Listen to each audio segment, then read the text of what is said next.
So before we get going, I want to give an overview of what we're going to do. I'll do some PowerPoint slides, talk about overall how things work.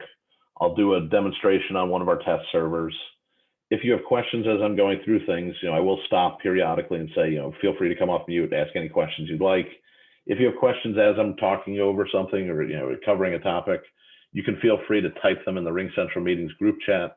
I'll send out a test chat right now. But essentially, if you send in a question through the chat, I'll read it out loud and then do my best to answer it. But otherwise, I will stop along the way and ask if people have questions. This form group we're going to cover today only has one form in it, so this probably won't take as long as some of the other trainings we've done, but we'll see what kind of questions we get. So I'm going to jump into the PowerPoint. What we're going to talk about here first is just a little bit of the project background and what the Department of Revenue is trying to do. And essentially, they're trying to build an enterprise system for managing all the property tax data. And so that involves developing digital data streams, which is a big part of what this project has been, which is essentially getting exports from your different management systems in the counties and loading them into the state system, automating a lot of the math checks and validations that are done, giving DOR the ability to do analytics and actually look at the numbers and do deeper analysis to support legislative inquiry and different things that are happening around the state.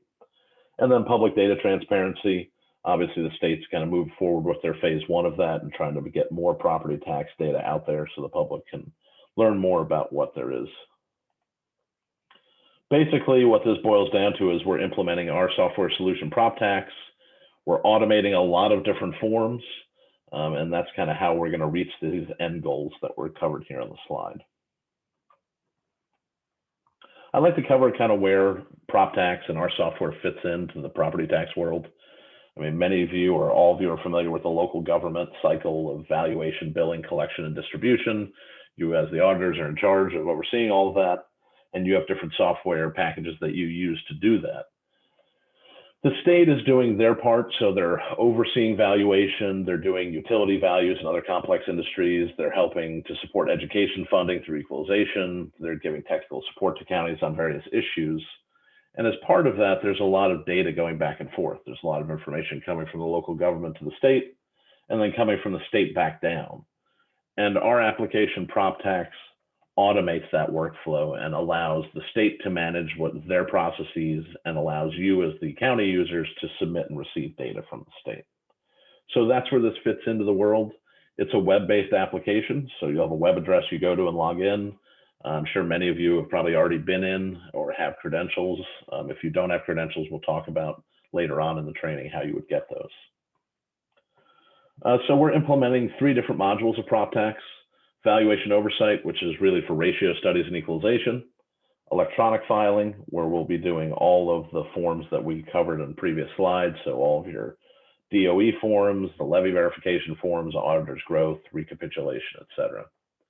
And then finally, the transparency portal. We're not really going to talk about that much today, but I'd be happy to take any questions if people have them, obviously. But we're really going to be focused on the electronic filing piece today because that's the part that you as the county users are going to be interacting with primarily. As Wendy mentioned, we're here to support you throughout the process. We have trainings like you're attending today. We do them on web. I did come to South Dakota in April and did one in person that some of you might have been at. We record all the sessions so people can view them later. We have a help desk that's available 8 to 5 Eastern, Monday through Friday, and they do phone, email, and you can just file direct support tickets. So basically, we have people there all the time to answer your questions, whether you have trouble logging in or if you have a question how the system works. If you have questions that are more procedural, is this counted as an abatement, et cetera, we recommend you go to the Department of Revenue with those. But anything related to the software, we tell you to come to us. Then finally, we have what we call the knowledge base, or the help desk has an additional piece where we have all kinds of different help articles, videos, and different tips and tricks on how to use the site. So that's available to you all the time. And like I said, we're here to support you through the process. Wendy was 100% correct. It's always a little bumpy that first year getting going. We got all the DOEs, in and through the process and got the data submitted electronically. So, it's just a process to go through. And what you'll find is as we move forward in time, you'll really just be running reports and uploading them into the site. And it'll become less of a hassle for you than it's been in prior years. So these are all the different form groups, and we see here in this top pane under electronic filing. So we had the abstract group, which was due in May. The DOE's filed all these forms electronically. And then the next form group up is where we are now, the auditor's growth. Due September 15th, there's one form within the form group. We have 3 other subsequent form groups that'll happen this year. We have the PT 100. It shouldn't say levy here, my apologies. This is the abatement form group, which is going to be split off and filed on October 1st. Then we have the levy forms. I apologize again for the repeat. Obviously, I modified that slide today for this presentation. But come November 1st, you'll be filling out the PT 73, 74, and 75 through the system. And then we have the recap following that, which contains the 76, and there are a few different flavors of the 76 and the 78.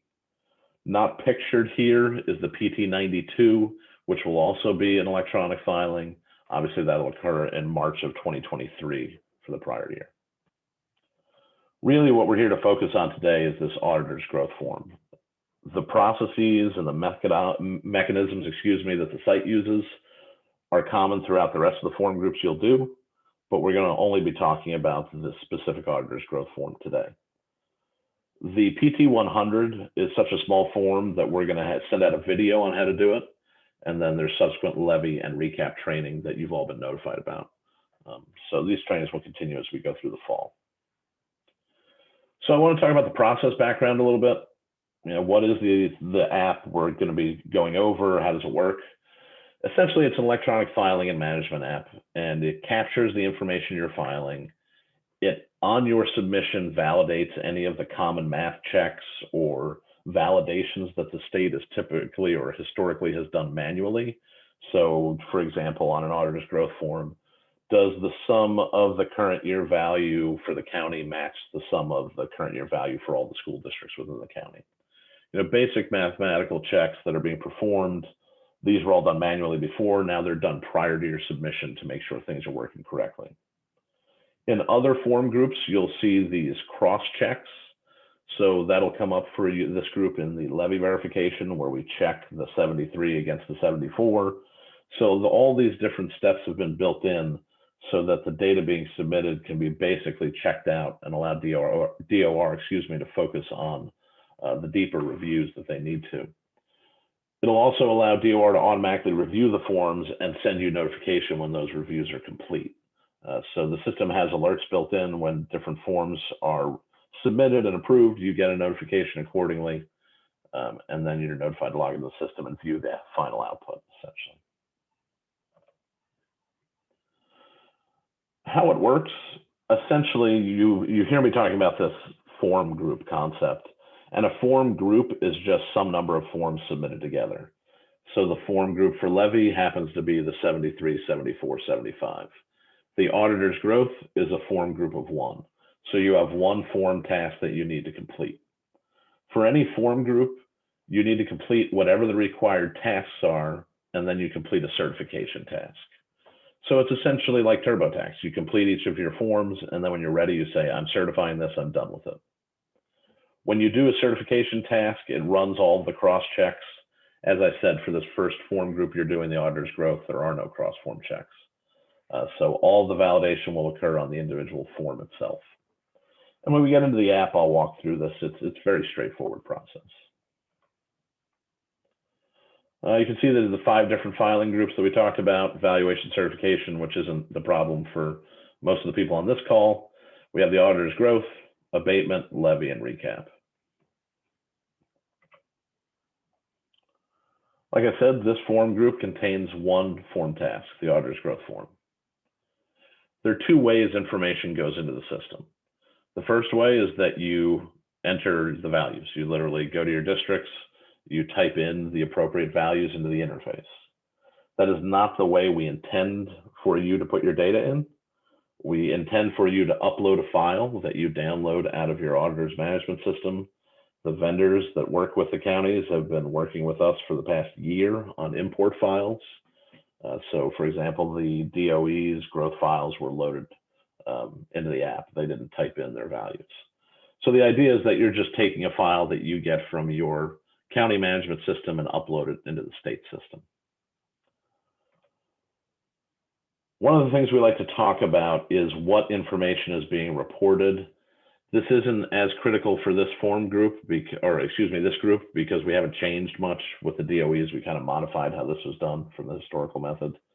But basically, this graphic is showing that within a district that has a TIF, each element of those districts has a base and an increment associated with it.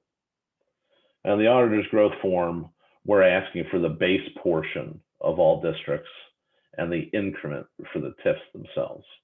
So this is no different than you've reported the information historically. It's just something we highlight because for the DOEs, we did change the way they reported the data. It's probably a good point to stop and take any questions. If anyone has them, feel free to come off mute. I'll give everyone a second.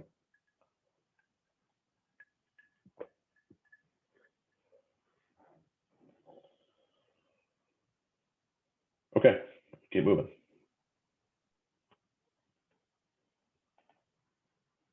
So as I talked about, auditor's growth, single form group. We do some internal validation checks when you try to complete the individual form. We have no certification cross checks. Obviously, you can tell this is a standard PowerPoint that we designed for all different form groups. So there's a lot of repetitiveness. For the upload process, this is one of the things I'll demonstrate to you as well. You upload your file and the system runs on a 5-minute loop and it grabs all files system-wide and bulk processes them. This is the fastest way when we get a lot of users uploading files at once. So essentially you can go in, upload your file. You can hit refresh. It just depends within that 5-minute window when the file gets uploaded. And the system will either tell you that the file was uploaded successfully or you'll receive a message telling you that it wasn't. Generally, if you have a problem with your file, it's something to do with your vendor. We did not have a lot of issues with growth files with the DOEs, and this file follows the same structure, obviously, because we're asking for roughly the same information in the same schema. So I'll go through uploading a file, but like I said, that's just a 5-minute loop it runs on. When you attempt to complete an auditor's growth form, it's going to run 2 checks. The first one is the sum of the current year value for the county equal to the sum of the current year value for city, town, township, and road. Essentially is the first level of government above the county. So that'd be the town, township, city, road district. All of their current year value should be equal to the county's.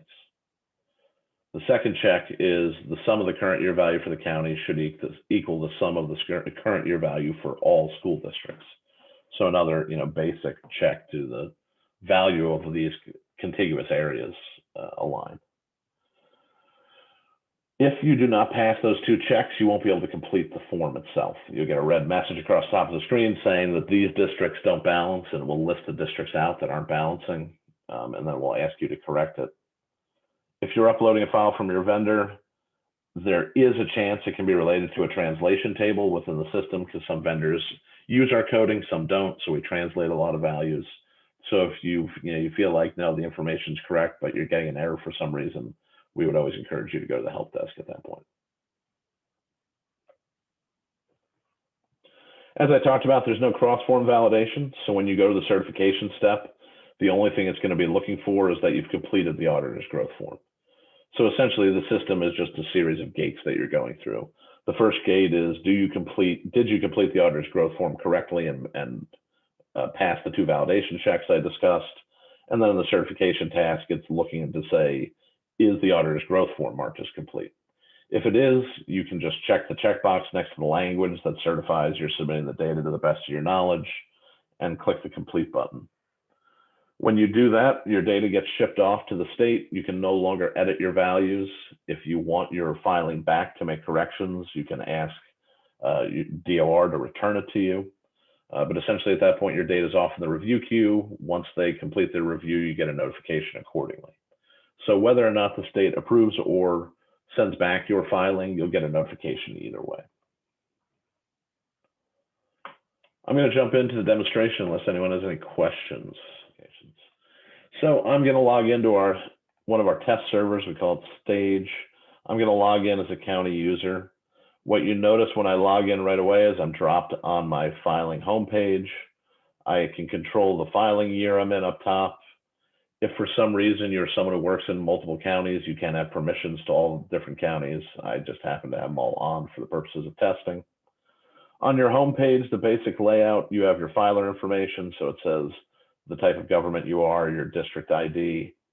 Next to that, we have the alerts. So anytime you submit data, data gets reviewed, data gets returned, you receive an alert, which is just an internal system notification. And with that alert comes an email. Down below, we have our form groups. Because we're in the first year, you're going to see the form groups go on one by one as we move through the year.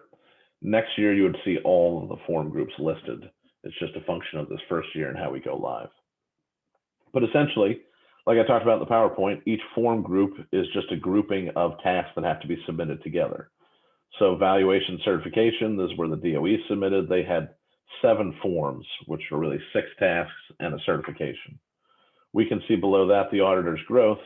Its status is in progress, which means we're drafting it essentially. We have 0 of our 2 filer tasks completed. That's the form and the certification. The reviewers haven't done anything yet, obviously. We have no extension information, and we have a due date.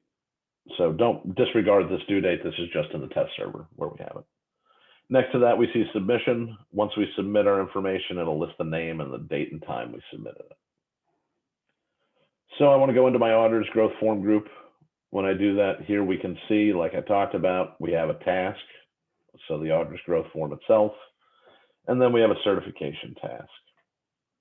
So think of the area we're in right now as essentially the filing for the year. If you were going to send this in paper, you have the form itself. We have any attachments that we want to include. If you want to send a letter, some other substantiating documentation, you can go ahead and do that. You just select add attachment, select your file, name it, etc. You can also add notes if you want to add a comment over all your filing, so DOR can see that when they review it. Otherwise, your goal here is to just go through and complete the tasks. By default, everything's in progress. So my goal will be to complete the auditor's growth form and then to complete the certification task. If I click on the auditor's growth form, it opens up the form for me. I'm going to walk through the form for you. This is a basic layout that you're going to see repeated throughout the app and as you go into different form groups in the future. Up top, we have a breadcrumb trail. This will take me back to the form group. That'll take me back to my home page. Basic information about what the form is at the top of the page. Below that, we have dynamic help. This help text will explain what to do. You can also click on the icon here and it will take you to the help page. So that appears and has different text depending on what page you're on. Below that, we have the different tabs for the different types of districts. So you can see county, city, township, school, special, and TIF. Special is a combination of water development, library, rural fire, ambulance, community improvement district. So a lot of these smaller districts that don't exist in every county are lumped under the special tab. Otherwise, under each of the respective tabs, you'll have a district's pick list. You can select those respective districts to jump to the different data. What you see here is down below, we have our growth table. So we see our classifications. We have our prior year value, our reappraisal, which is calculated automatically. We have growth and our current year value. This year, the prior year value is open and editable. Next year, that prior year value will pull from the current year value from the prior year. So that'll be an automated process once we move into year 2, but for this first year, it is open. So as I talked about before, as a user, you can always just type data into the system. I can start typing, put in a little bit more money there. And when I hit save, it'll recalculate and actually give me my reappraisal and my growth percentage. So I can go through and enter information and make those adjustments as I want. That's not the intended way for South Dakota users to interact with the data. We've intended that you select the upload file button and upload a report that you've exported from your auditor's management system. I'm going to switch my county just because I don't remember who we set up for the test there. Who do I have handy? We'll pick Buffalo. So I'm going to go into their auditor's growth form where we were before, except now I'm going to upload my file. So when I hit upload, the system's going to say, all right, select the file that you want. I am going to upload. There we go. Upload. So what you'll see is that you have this ribbon running across the top of the page. It said the file is uploaded, is currently being processed. Files are processed every 5 minutes. So this is what I talked about before. This system is built so you can do bulk file uploading. So when you're on the PT 74 and 73 form group, you can go form to form to form, load all the files, walk away, and 5 minutes later, they'll all be uploaded. I don't know where within the window we are. I think on test or stage, we're running a 3-minute window. So I'll just talk for a few minutes while we go through this. But essentially what the upload is doing is filling the form out. It's just going to populate all the data within the form itself. So this question always comes up. What if I am uploading information and one of my districts is wrong in the upload? Do I have to fix the upload and re-upload it, or can I just change the number? Once you've uploaded data into the system, you can always modify the values that appear. So here you can see the upload's complete. And all the upload did was fill in data. I was using a DOE's upload, so I have no utility value. So obviously you'll have value there most likely, or at least in some districts. But the goal of this whole process is not to make you regurgitate your own information and hand key it in. It's just that you can upload data, so then we don't have to force you to key it in. It's just taking it from one system to the other. So you can see reappraisal calculated for all these. Your growth values calculate automatically as well. On stage, we don't have, we might have reports running on stage. We had them disabled for a while. Anywhere you are within the app, when you see a reports button, you'll be able to export information to whatever formats are available. So there's an Excel report and a PDF report available. So basically, it's just going to export the information. The PDF is really more like your traditional auditor's growth form that you've printed in the past. The export in Excel is just a giant Excel spreadsheet that contains all of the districts and values. I'll run it here. It might take a second since I haven't run a report in a while on the server. But you always have access to those reports. Anywhere you see a report button in the app, if you click on it, it's going to give you the available reports for that page based on your permissions. Any questions so far? Oh, looks like there's a bunch of chat. So let me. I shared a couple links. Okay. Hopefully they're all the correct ones. And I think Lane answered one question, but there's another one from Jackie. Can you upload a file from Excel or just a report from our software? Like Lane said, the CSV or text file, we don't take Excel files. How do we upload? I have nothing in the browser. Jackie, do you mean when you log into the application, you're unable to see the upload button? If that's the case, if what Jackie you're saying is you don't see the upload button, I'm guessing we just need to add the permission to the form group for everybody, for the county users. So Lane will go in and double check that.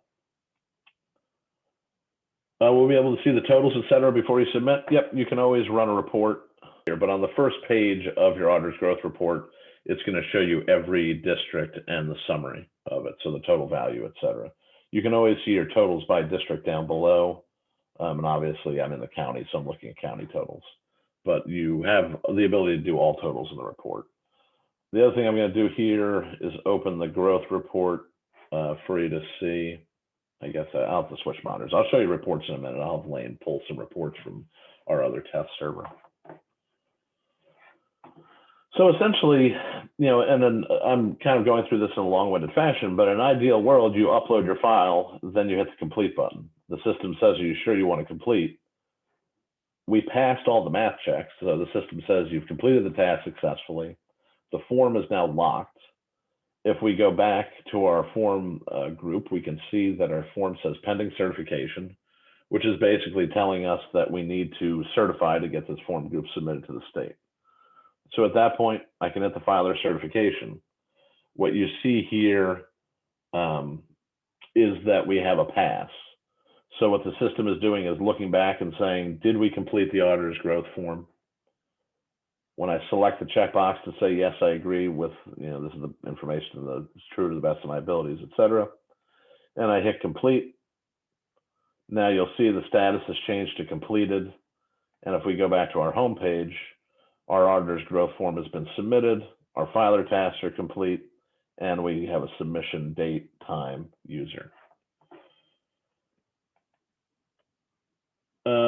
So I have a user sending in questions. My DOE and auditor on different software, do I have to manually input?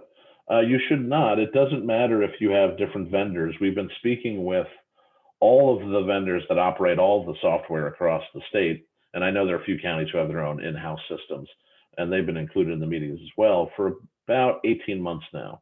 So when the project first started, we published a schema document that said, these are all the different reports the state's going to be asking for through the end of 2022. Can you please produce them? We hold meetings with the vendors every month. We actually have a meeting tomorrow afternoon with the vendors. So if you have two different vendors, it shouldn't matter. They should both be able to produce the reports. If you have any issues with your vendor, or they say they're not participating, please send them our way. But Lauren can weigh in. But I think we have up to maybe 10 different groups represented now in that vendor call between the vendors themselves and counties that are doing it internally. Yep. So in essence, that's the process. Like I said, I went through it kind of in a long-winded fashion. I can jump to another county to show you, but really all you're doing is uploading your data and completing the forms. When things get tricky is when you hit the complete button. So for example, let me just type in, and when I try to complete now, the system is going to say, no, it does not work. And that's when you are more likely to get frustrated as a user, because you're trying to submit data, the system's bouncing you saying, no, there's a problem with the data. And sometimes it can be one classification in one field, something very small. But these are the checks that Wendy and her team have been doing manually for years, and we just have taken all of those and moved them over into this process so that we can try to stop any of the math problems before they show up at the Department of Revenue. The other thing I wanted to cover is you do have the ability for an extension, and I believe you can extend 2 weeks right now. But essentially, this is a new process where DOR is trying to track extensions. So let's say I'm in this form group, it's August 24th, and I say, man, I can't finish this. I need an extension. I hit the request extension button. The system says, this is the latest possible extension date you can take, 9/30/2022. Put my reason in, check the checkbox, I'll send that off. When I go to my form homepage now, we'll see a requested under the extension status. The state has the right to either approve or reject that request, and that's Wendy's choice. I don't think she's rejected any.